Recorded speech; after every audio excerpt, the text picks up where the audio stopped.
നമസ്കാരം. വചന സമീക്ഷയുടെ പുതിയൊരു അധ്യായത്തിലേക്ക് എല്ലാ പ്രേക്ഷകർക്കും സ്വാഗതം.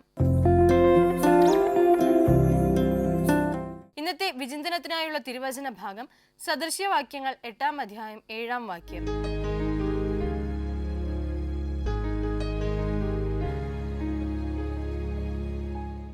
എന്റെ വായ് സത്യം സംസാരിക്കും, ദുഷ്ടത എന്റെ അധരങ്ങൾക്ക് നിന്ദ്യമാകുന്നു. പ്രിയമുള്ളവരെ, സത്യം സംസാരിക്കുന്ന വായായി നമ്മുടെ വായ്കൾ മാറണമെങ്കിൽ എപ്പോഴും ദൈവാശ്രയ ബോധവും ദൈവ പരിപാലന ബോധവും നമുക്കുണ്ടായിരിക്കണം. ദൈവം സ്നേഹമാകുന്നു എന്ന് പറയുന്ന നാവുകൊണ്ട് എല്ലാവരെയും സ്നേഹിക്കുവാനും എല്ലാ സൃഷ്ടികളിലും സ്നേഹത്തെ കണ്ടെത്തുവാനും സാധിക്കുമ്പോൾ നന്മ ചെയ്യുവാനും നാം അറിയാതെ തന്നെ പഠിക്കുന്നു. അങ്ങനെയെങ്കിൽ എൻ്റെ വായിലൂടെ സത്യം സംസാരിക്കും, അല്ലെങ്കിൽ ദുഷ്ടത എൻ്റെ നാവുകൾക്ക് എൻ്റെ അധരങ്ങൾക്ക് നിന്ദ്യമാകുന്നു എന്ന് പറയുവാനും നമ്മളെ കൊണ്ട് സാധിക്കും. ദുഷ്ടത സംസാരിക്കാതെ, ദുഷ്ടത ചിന്തിക്കാതെ, ദുഷ്ടത പ്രവർത്തിക്കാതെ മുന്നോട്ട് പോകുമ്പോൾ തീർച്ചയായും ആ അധരങ്ങൾ കൊണ്ടുള്ള സംഭാഷണത്തിന് സ്നേഹത്തിൻ്റെ മധുരവും സ്നേഹത്തിൻ്റെ മണവുമായിരിക്കും. അങ്ങനെയെങ്കിൽ സുഗന്ധം നിറഞ്ഞ വാക്കുകൾക്കും സുഗന്ധം നിറഞ്ഞ ജീവിത ശൈലികൾക്കും ദൈവസ്നേഹത്തെ അടിസ്ഥാനമാക്കിക്കൊണ്ട് നമുക്ക് മുന്നോട്ട് നീങ്ങാം. ഈ വചനം അതിന് നമ്മെ പരിപോഷിപ്പിക്കട്ടെ. നമ്മുടെ അധരങ്ങളെ സത്യത്തിൻ്റെയും സ്നേഹത്തിൻ്റെയും വാക്കുകളാൽ പരിപോഷിപ്പിക്കുവാൻ പ്രചോദനമാകട്ടെ. വചനത്തെ നമുക്ക് ഉള്ളിലേക്ക് സ്വീകരിക്കാം. വചന സമീക്ഷയുടെ ഈ അധ്യായത്തിലേക്ക് എല്ലാ പ്രേക്ഷകർക്കും ഒരിക്കൽ കൂടി സ്വാഗതം.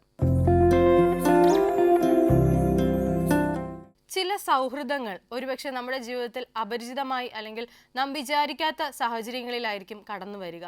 എന്നാൽ ചില സൗഹൃദങ്ങളാകട്ടെ നാം പ്രതീക്ഷിക്കാത്ത നേരത്ത് നമ്മെ വിട്ടുപോകും, ഒരുപക്ഷെ എന്നേക്കുമായി നമ്മെ വിട്ടുപോകും. അതിന് ചില കാരണഹേതുക്കളും ഉണ്ടായിരിക്കും. എന്നിരുന്നാലും നമുക്ക് കഥയിലേക്ക് കടക്കാം. ഒരു ഈച്ചയും പൂച്ചയും സന്തോഷത്തോടെ സൗഹൃദം പങ്കുവെച്ച് ജീവിക്കുന്ന രണ്ട് കൂട്ടുകാർ. അങ്ങനെ ഇരിക്കെ നമ്മുടെ കൂട്ടുകാരായ ഈച്ചയ്ക്കും പൂച്ചയ്ക്കും പായസം കഴിക്കണം എന്നുള്ള ആഗ്രഹം വരികയാണ്. അപ്പോൾ രണ്ടുപേരും കൂടി സംസാരിക്കുന്നുണ്ട്. നല്ലൊരു പായസം വെച്ചാൽ നമുക്ക് ആസ്വദിച്ച് കഴിക്കാൻ പറ്റും, വയറ് നിറയുവോളം കഴിക്കാം, ഇന്നത്തെ ദിവസം മുഴുവനും പായസം കുടിച്ച് നമുക്ക് ഇരിക്കാം. അങ്ങനെ വളരെ സന്തോഷത്തോടു കൂടി ഈ കൂട്ടുകാർ സാധനങ്ങൾ വാങ്ങുവാനായിട്ട് പോവുകയാണ്. അങ്ങനെ ആ പായസം വയ്ക്കുവാനുള്ള സാധനങ്ങൾ വാങ്ങുന്ന കടയിലേക്ക് പോകുന്നു. അവിടുന്ന് സാധനങ്ങൾ വാങ്ങി സന്തോഷത്തോടെ തിരിച്ച് വീട്ടിലേക്ക് വരുന്നു. എന്നാൽ ചെറിയ ഒരു മടിയനായ ഈച്ച ഈ ഒരു പായസത്തിന് വേണ്ടിയിട്ടുള്ള ശർക്കരയും മധുരവും ഒക്കെ കാണുമ്പോൾ ആ സമയത്ത് തന്നെ അത് കഴിക്കാനായിട്ട് പോകുന്നുണ്ട്. പക്ഷേ പൂച്ചയാകട്ടെ അവനെ ശകാരിച്ച് മാറ്റി നിർത്തിയിട്ട് പറയുന്നുണ്ട്, നമുക്ക് ഇപ്പോഴുള്ള സന്തോഷമല്ല, പിന്നെയോ പായസം വെച്ചതിന് ശേഷം ഒരുമിച്ചിരുന്ന് കഴിക്കുമ്പോഴുള്ള സന്തോഷമാണ് നല്ല സുഹൃത്തുക്കൾക്കിടയിൽ വേണ്ടത്.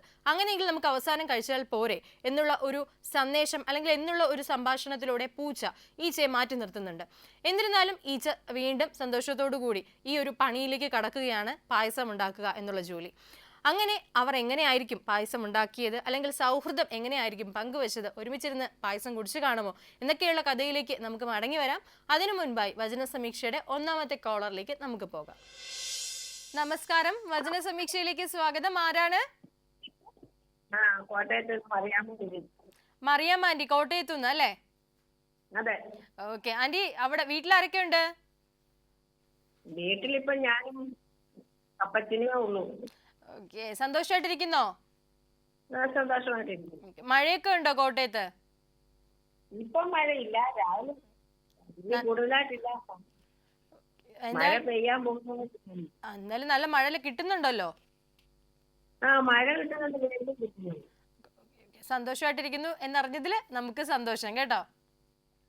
ശരി ആന്റി, അപ്പൊ നമുക്ക് എന്തായാലും 4 ചോദ്യങ്ങളായിരിക്കും ഉണ്ടാവുക. നമുക്ക് ചോദ്യത്തിലേക്ക് പോയാലോ? പോയേക്കാം. അപ്പം ഒന്നാമത്തെ ചോദ്യം ഇതാണ്. തർശീഷ് കപ്പലുകൾ വ്യാപാരം ചെയ്യുന്ന ഏതാനും സാധനങ്ങൾ എന്തെല്ലാമായിരുന്നു? കൃഷിയും നീലനദിയിലെ കൊയ്ത്തും. ഒരിക്കൽ കൂടെ പറയാമോ ആന്റി? സീഹോർ പ്രദേശത്തെ കൃഷിയും നീലനദിയിലെ കൊയ്ത്തും. ശരി ഉത്തരം, കൺഗ്രാറ്റുലേഷൻസ്. അതിന്റെ ഉത്തരം ഇങ്ങനെയാണ്: സീഹോർ പ്രദേശത്തെ ധാന്യവും നദിയിലെ കൊയ്ത്തും. അത് നമ്മുടെ ബൈബിള് മാറുമ്പോ വാക്കുകൾ മാറുന്നു, അത് പ്രശ്നമല്ല. രണ്ടാമത്തെ ചോദ്യം, ജനതകളുടെ കമ്പോളമായിരുന്ന സ്ഥലം ഏതായിരുന്നു?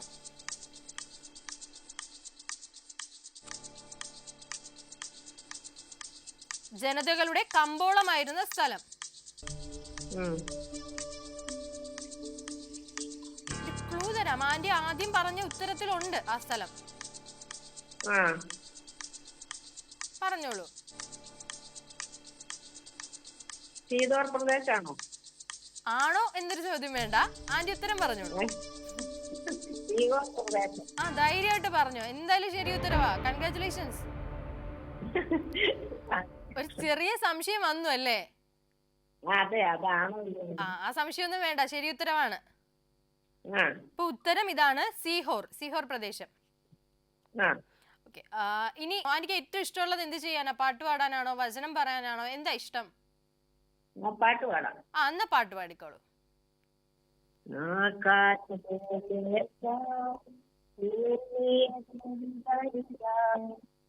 ഞാൻ മക്കളെ പോറ്റി വളർത്തി അവരെന്നോട് മത്സരിക്കുന്നു.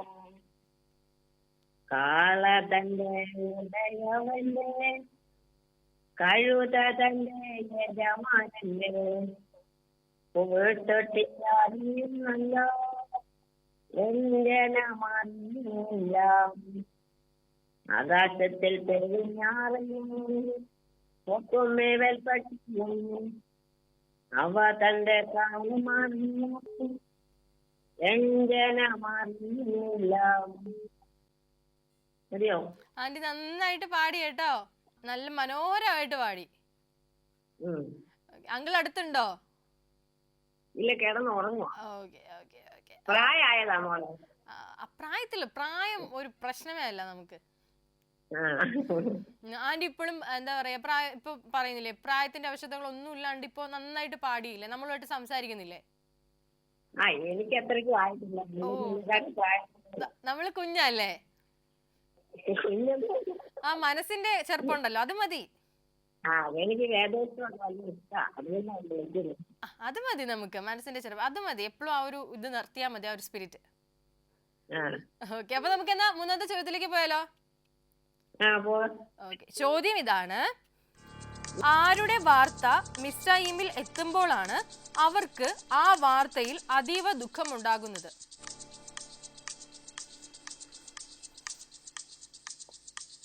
ക്വസ്റ്റ്യൻ ക്ലിയർ ആയോ ആന്റി? അറിയാം, സോറിന്റെ വർത്തമാനം. ഉത്തരം ശരിയാണ്, കൺഗ്രാറ്റുലേഷൻസ്. അപ്പോ ആരുടെ വാർത്തയാണ്? സോറിന്റെ വാർത്ത. സംശയമൊന്നുമില്ലല്ലോ അതില്? ഇല്ല ഇല്ല. അപ്പൊ നമുക്ക് ലാസ്റ്റ് ക്വസ്റ്റ്യനിലേക്ക് പോകാം. മറിയാമ്മ ആന്റിക്ക് വേണ്ടിയിട്ടുള്ള അവസാനത്തെ ചോദ്യം ഇതാണ്. പുരാതന കാലം മുതലുള്ള ഉല്ലാസ നഗരം വിദൂരത്തേക്ക് പ്രവാസത്തിനായി വഹിച്ചുകൊണ്ടു പോകുന്നത് എന്താണ്? സ്വന്തം കാൽ. ശരി ഉത്തരം, കൺഗ്രാറ്റുലേഷൻസ്. ഉത്തരം ഇതാണ്, സ്വന്തം കാൽ. ഓക്കെ, അപ്പൊ 4 ചോദ്യങ്ങളും ശരി ഉത്തരം പറഞ്ഞിട്ടുണ്ട്. കോട്ടയത്ത് ഇടക്കിടക്ക് പെയ്യുന്ന മഴയുടെ ആ ഒരു ഇതൊക്കെ നിൽക്കുമ്പോഴും പ്രതികൂല സാഹചര്യങ്ങളാണെങ്കിലും എന്താ പറയാ, നമ്മുടെ വചന സമീക്ഷയിലേക്ക് വിളിക്കാനും ആ ഉത്തരങ്ങൾ പറയാനും പാട്ട് പാടാനും ഒക്കെ കാണിച്ച മനസ്സിന് ഒത്തിരി വലിയ താങ്ക് യു കേട്ടോ. അപ്പൊ ഇനിയും വിളിക്കണം കേട്ടോ ആന്റി വചന സമീക്ഷയിലേക്ക്. സന്തോഷം സന്തോഷം. അപ്പൊ ഇനിയും വിളിക്കുക തീർച്ചയായിട്ടും. ആന്റിക്കും അങ്കിളിനൊക്കെ വേണ്ടി നമ്മളും പ്രാർത്ഥിക്കും, ഞങ്ങളെയും പ്രാർത്ഥനയിൽ ഓർക്കുക. ഞങ്ങളും പ്രാർത്ഥിക്കാം. Okay, thank you aunty, thank you so much.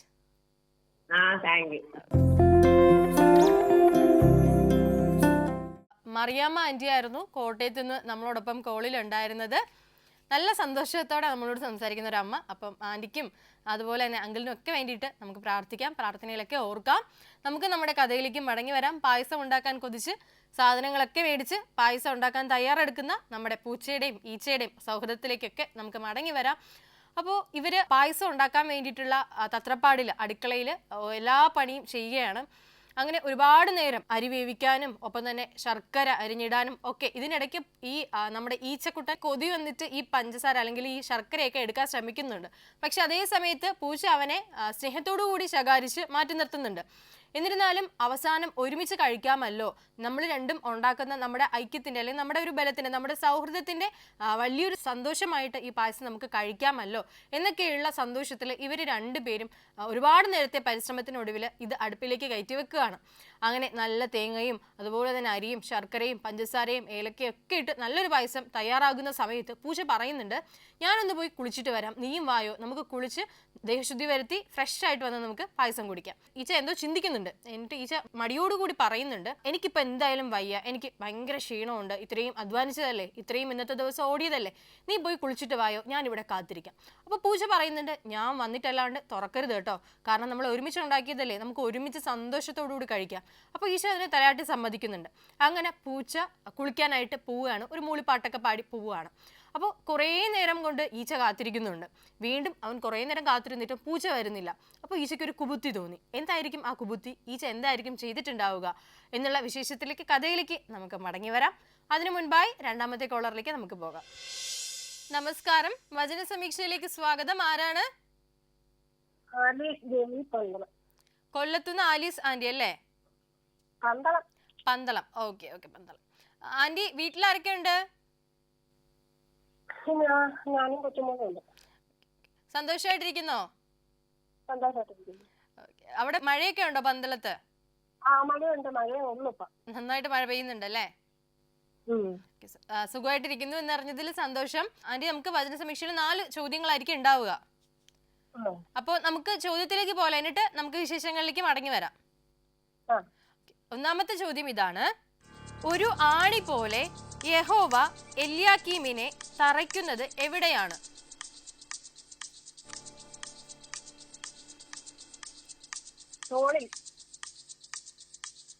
Anti, ഒന്നും കൂടെ ഒന്ന് ആലോചിച്ച് നോക്കിയേ.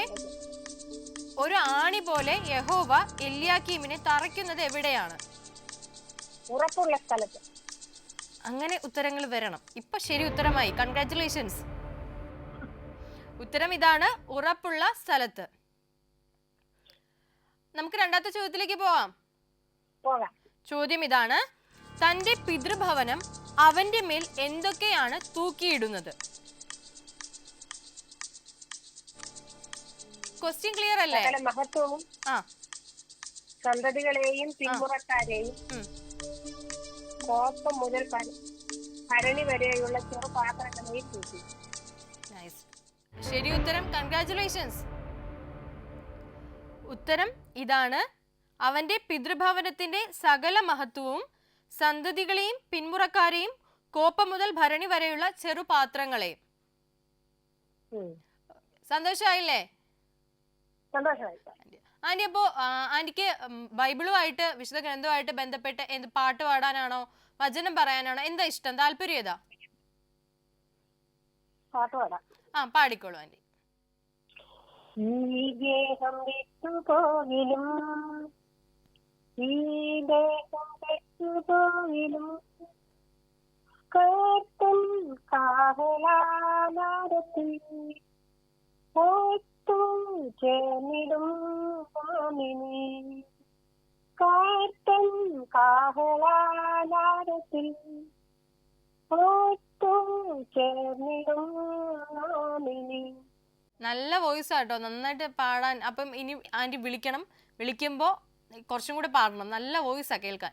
അപ്പൊ ആന്റി, എന്തായാലും നമുക്ക് അടുത്ത ചോദ്യത്തിലേക്ക് പോയാലോ? മൂന്നാമത്തെ ചോദ്യം ഇതാണ്, സോർ ദേശത്തിന്റെ മഹത്വം അവർക്ക് ഉപയോഗശൂന്യമാകുമെന്ന് യേശയ്യാവ് പ്രവചിച്ചത് എന്താണ്?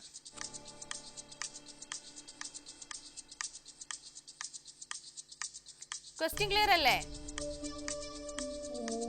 സോർ ദേശത്തിന്റെ മഹത്വം അവർക്ക് ഉപയോഗശൂന്യമാകുമെന്ന് യേശയ്യാവ് പ്രവചിച്ചത് എന്താണ്?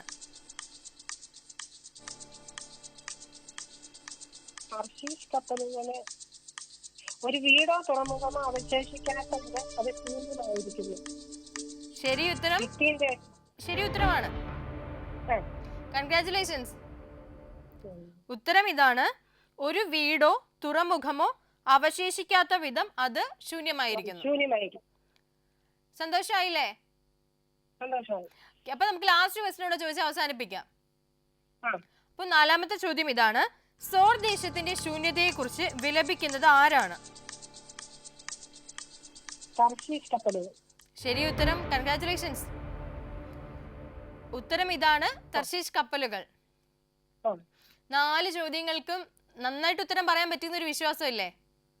അപ്പോ ഇതേ വിശ്വാസത്തിൽ ഇനിയും വിളിക്കുക. നന്നായിട്ട് ഉത്തരം പറഞ്ഞു കേട്ടോ. പെട്ടെന്ന് ലാസ്റ്റത്തെ ക്വസ്റ്റ്യൻ ഒക്കെ ആണെങ്കിലും ചോദ്യം ചോദിച്ച ഉടനെ തന്നെ ഉത്തരം പറഞ്ഞു ആന്റി. അപ്പോൾ അങ്ങനെയുള്ള ഉത്തരങ്ങൾ കേൾക്കുമ്പോൾ നമുക്ക് സന്തോഷമാണ്. അപ്പം തീർച്ചയായിട്ടും വചന സമീക്ഷയിലേക്ക് ഇനിയും വിളിക്കുക, നമ്മളും കാത്തിരിക്കും. ഓക്കെ ആന്റി, അപ്പൊ താങ്ക് യു സോ മച്ച്. അപ്പോൾ ആലിസ് ജോയി ആന്റി ആയിരുന്നു നമ്മളോടൊപ്പം പന്തളത്ത് നിന്ന് ഉണ്ടായിരുന്നത്. വളരെ മനോഹരമായിട്ട് നന്നായിട്ടൊരു പാട്ടൊക്കെ പാടി എല്ലാ ചോദ്യങ്ങൾക്കും ശരി ഉത്തരം നൽകി. അപ്പോൾ ആന്റിക്കും ആന്റിയുടെ കുടുംബത്തിനും ഒക്കെ വേണ്ടിയിട്ട് നമുക്ക് പ്രാർത്ഥിക്കാം. അപ്പോൾ നമുക്ക് കഥയുടെ അവസാനത്തിലേക്ക് വരാം. ഈ സുഹൃത്തുക്കളായ പൂച്ചയും ഈച്ചയും പായസമൊക്കെ ഉണ്ടാക്കി പൂച്ച കുളിക്കാൻ പോയ സമയമാണ്. അപ്പോൾ ഈച്ച ഒരുപാട് നേരം കാത്തിരുന്നു, മുഷിഞ്ഞു, വീണ്ടും കാത്തിരുന്നു, എന്നിട്ടും പൂച്ച വരുന്നില്ല. അപ്പോൾ ഈ ഈച്ചയ്ക്ക് ഒരു കുബുദ്ധി തോന്നി നമ്മൾ പറഞ്ഞു. എന്തായിരുന്നു ആ കുബുദ്ധി എന്ന് ചോദിച്ചാൽ അവൻ വിചാരിക്കുകയാണ്, എന്തായാലും പായസം ഉണ്ടാക്കി നമ്മൾ ഒരുമിച്ചിരുന്നേ കഴിക്കത്തുള്ളൂ.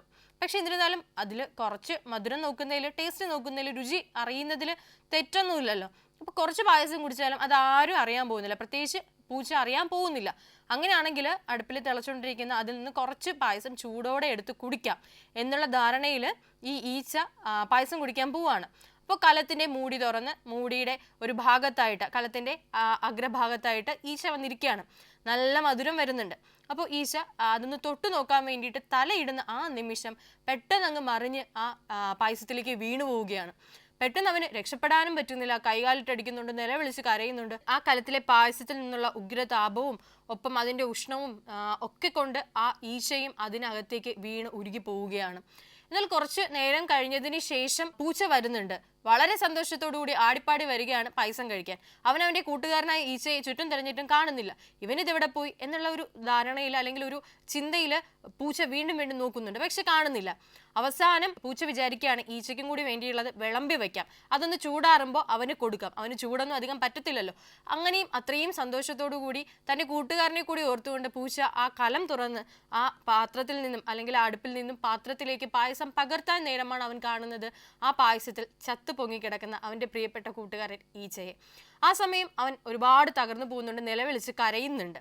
പിന്നീട് എന്തായിരിക്കും പൂച്ചയ്ക്ക് സംഭവിച്ചിട്ടുണ്ടാവുക എന്നുള്ളതിലേക്ക് നമുക്ക് മടങ്ങി വരാം. അതിനു മുൻപായി നമ്മുടെ അവസാനത്തെ കോളറിലേക്ക് നമുക്ക് പോകാം. നമസ്കാരം, വചന സമീക്ഷയിലേക്ക് സ്വാഗതം. ആരാണ്? ശൈലജ. ശൈലജ ആന്റി എവിടെ നിന്ന് വിളിക്കുന്നു? തിരുവനന്തപുരത്ത് നിന്ന്. വീട്ടിൽ ആരൊക്കെയുണ്ട്? വീട്ടിൽ ഹസ്ബൻഡും 2 ആൺമക്കളും, ഒരു മരുമകള്, ഒരു കൊച്ചുമകളും. ഈ കൊച്ചുമോള് പഠിക്കുവാണോ? കൊച്ചുമക്കള് പ്ലേ സ്കൂളില് അപ്പൊ കുഞ്ഞു വാവയല്ലേ? അതെ. അതുകൊണ്ട് ഭയങ്കര സന്തോഷമായിരിക്കുമല്ലോ വീട്ടിലെല്ലാവർക്കും? അതെ. ഓക്കെ. അപ്പൊ ആന്റി നമുക്ക് എന്തായാലും നമ്മുടെ ചോദ്യത്തിലേക്ക് വരാം, എന്നിട്ട് നമുക്ക് വിശേഷങ്ങളിലേക്ക് കൂടി ഇടയ്ക്ക് പോവാവേ. ഓക്കെ. അപ്പം ആന്റിക്ക് വേണ്ടിയിട്ടുള്ള ഒന്നാമത്തെ ചോദ്യം ഇതാണ്: എന്ത് അനന്തരഫലങ്ങൾ ശെബ്നയ്ക്ക് ഉണ്ടാകുമെന്നാണ് യഹോവ അരുളി ചെയ്തത്?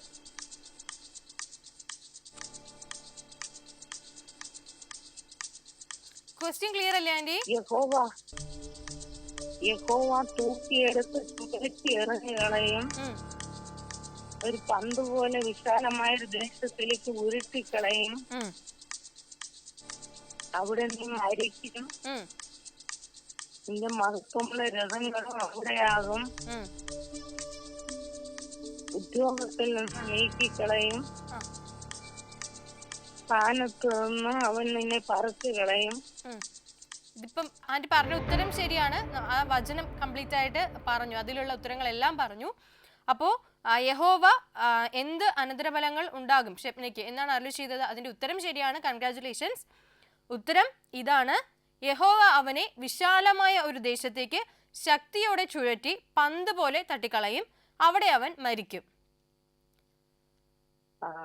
സന്തോഷായില്ലേ? ഒന്നാമത്തെ ഇത്രയും വലിയ അത്യാവശ്യം വലിയൊരു ചോദ്യമല്ലേ, എന്നിട്ട് ഉത്തരം ശരിയായപ്പോ സന്തോഷായില്ലേ? നമുക്ക് രണ്ടാമത്തെ ചോദ്യത്തിലേക്ക് പോകാം. ചോദ്യം ഇതാണ്: ആ നാളിൽ യഹോവ ആരെയാണ് വിളിക്കുന്നത്?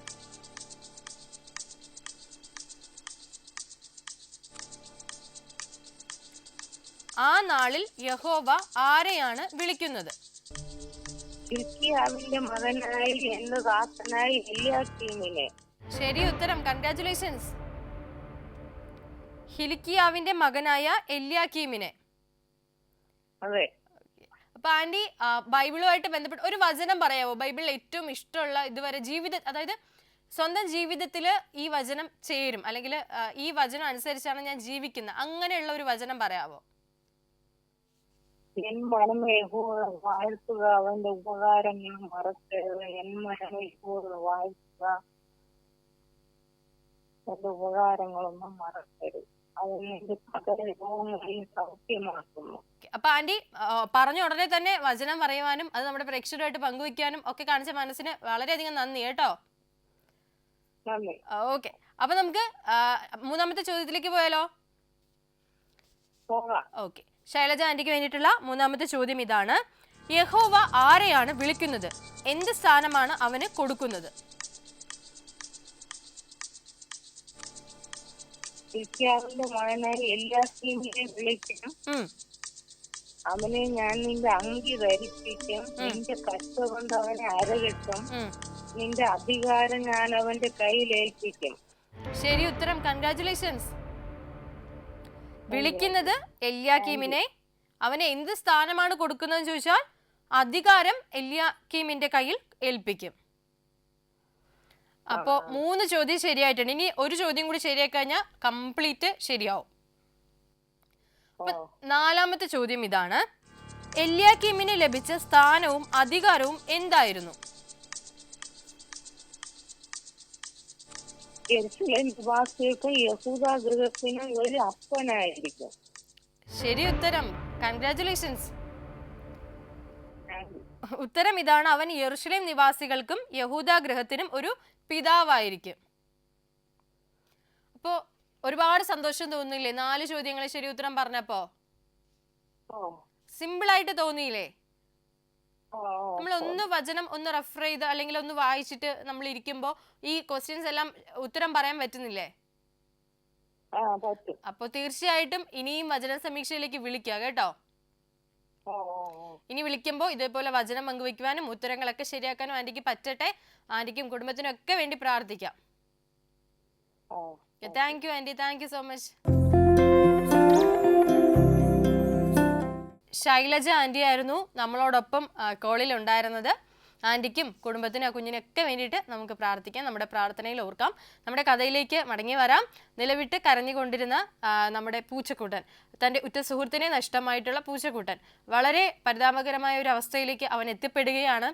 അവനും അവൻ്റെ സുഹൃത്തും കൂടി ഒരുമിച്ച് ചേർന്നുണ്ടാക്കിയ പായസം കഴിക്കാൻ അവൻ അവസാനം ഒറ്റയ്ക്കായി. നമ്മൾ കഥയുടെ തുടക്കത്തിലേ സൂചിപ്പിച്ചിരുന്നു. പലപ്പോഴും അസാധാരണമായിട്ടുള്ള ജീവിത സാഹചര്യങ്ങളിൽ നമ്മൾ വിചാരിക്കാതെ അപ്രതീക്ഷിതമായിട്ട് കടന്നു വരുന്ന ചില സുഹൃത്തുക്കളുണ്ടാകാം, നമ്മളിൽ നിന്ന് വിടവാങ്ങി പോകുന്ന സുഹൃത്തുക്കളുണ്ടാകാം. അത്തരത്തിൽ ആ പൂച്ചക്കുട്ടൻ്റെ ജീവിതത്തിൽ നിന്നുമാണ് ആ ഈച്ച വിടവാങ്ങിപ്പോയത്. നമ്മളിൽ പലർക്കും പലരുടെയും ജീവിതത്തിൽ ഇതുപോലുള്ള സാഹചര്യങ്ങൾ ഉണ്ടായിട്ടില്ലേ? പലപ്പോഴും നമ്മൾ പ്രതീക്ഷിക്കാത്ത സമയത്ത് സാഹചര്യങ്ങളിൽ നമ്മളെ വിട്ട് പലരും പോയിട്ടില്ലേ? ഒരുപക്ഷെ അത് വലിയൊരു വിയോഗമായിരിക്കാം, എന്നേക്കുമായുള്ള ഒരു വേർപാടായിരിക്കാം. പക്ഷെ എന്നിട്ടും നമ്മൾ ജീവിക്കുന്നില്ല അതിനെയൊക്കെ അതിജീവിച്ച്. അതൊരു ശുഭാപ്തി വിശ്വാസം കൂടെയാണ്. പക്ഷേ ഇവിടെ ഈച്ച മറ്റൊരു പാഠം കൂടെ നമ്മളെ പഠിപ്പിക്കുന്നുണ്ട്. ക്ഷമ. കുറച്ചുകൂടി അവനൊന്ന് ക്ഷമിച്ചിരുന്നെങ്കിൽ ഒരു പക്ഷേ അവന് ജീവൻ നഷ്ടപ്പെടില്ലായിരുന്നു. കുറച്ചും കൂടി അവനൊന്ന് കാത്തിരുന്നെങ്കിൽ അവന് ആ പൂച്ചയോടൊപ്പം ഇരുന്ന് പായസം കുടിക്കാമായിരുന്നു. എന്നിട്ടും അവനെ കൊണ്ട് അത് സാധിച്ചില്ല. പല സാഹചര്യങ്ങളിലും ക്ഷമ എന്ന 2 അക്ഷരത്തിന് വലിയ അർത്ഥതലങ്ങളും വിശാലമായിട്ടുള്ള ആശയതലങ്ങളും ഉണ്ടെന്നുകൂടി തിരിച്ചറിയുവാനുള്ള ഒരു കഥയുടെ സന്ദേശമായി നമുക്കിതിനെ ഗ്രഹിക്കാം.